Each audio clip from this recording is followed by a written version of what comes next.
प्राचीन काल में किसी नगर में एक बुढ़िया रहती थी। वह प्रत्येक रविवार को सुबह उठकर स्नान आदि से निवृत्त होकर घर के आंगन को गाय के गोबर से लीपकर स्वच्छ करती थी।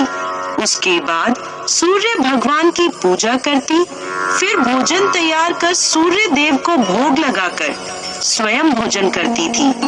भगवान भास्कर की कृपा से उसे किसी प्रकार की चिंता और कष्ट नहीं था। धीरे धीरे उसका घर धन धान्य से भरता गया।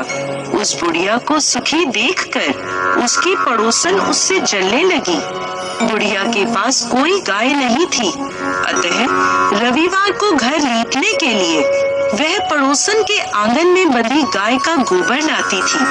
पड़ोसन ने ईर्ष्या में आकर अपनी गाय को घर के भीतर बांध लिया, जिस कारण बुढ़िया को रविवार को गोबर नहीं मिला। बुढ़िया अपना आंगन नहीं लीप सकी। आंगन ना लीपने के कारण उसने ना तो भोजन बनाया, ना ही सूर्य देव को भोग लगाया और स्वयं भी भोजन नहीं करा। सूर्यास्त होने पर भूखी प्यासी सो गई। इस प्रकार उसने निराहार व्रत करा।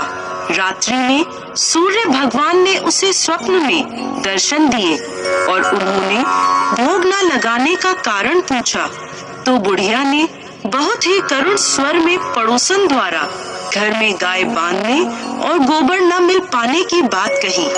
सूर्य देव ने अपने भक्त की परेशानी का कारण जानकर उसकी परेशानी दूर करते हुए कहा, माता, मैं आपकी भक्ति से प्रसन्न हूँ।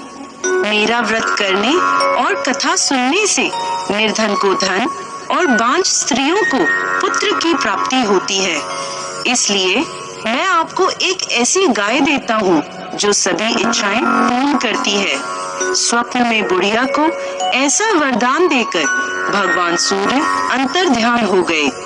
प्रातःकाल सूर्योदय से पूर्व उस बुढ़िया की आंख खुली तो अपने घर के आंगन में एक सुंदर गाय को देखकर वह हैरान हो गई।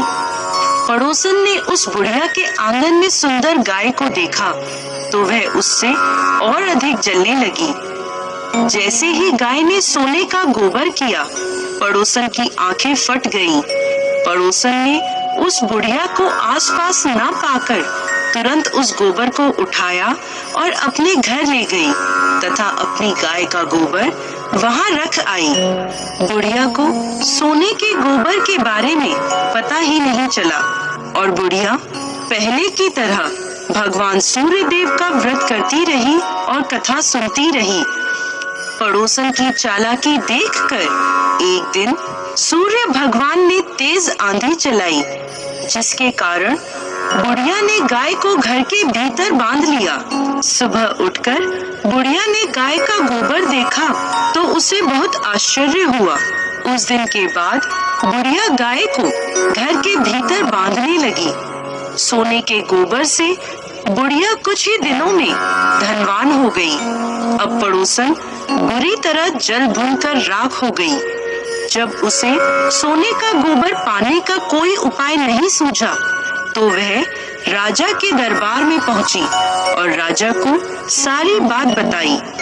राजा ने अपने सैनिक भेजकर बुढ़िया की गाय लाने का आदेश दिया। सैनिक बुढ़िया के घर पहुंचे। उस समय बुढ़िया सूर्य भगवान को भोग लगाकर स्वयं भोजन ग्रहण करने वाली थी। राजा के सैनिकों ने गाय को खोला और अपने साथ महल की ओर ले चले।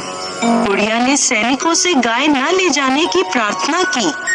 बहुत रोई चिल्लाई, लेकिन राजा के सैनिक नहीं माने। गाय के चले जाने से बुढ़िया को बहुत दुख हुआ।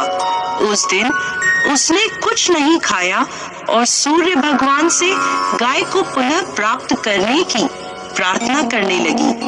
दूसरी ओर राजा गाय को देखकर बहुत खुश हुआ और सैनिकों से बोला, इस सोने का गोबर करने वाली गाय को गौशाला की जगह मेरे कक्ष में बांधा जाए।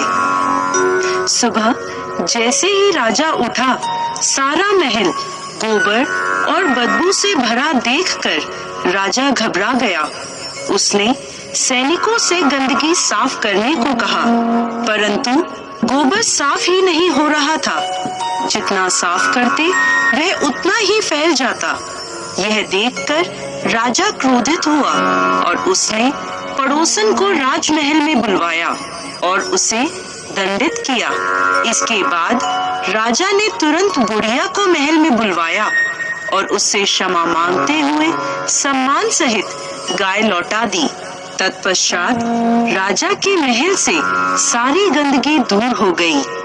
तब बुढ़िया ने राजा को रविवार के व्रत की और भगवान भास्कर द्वारा गाय दी जाने की सारी बात बताई।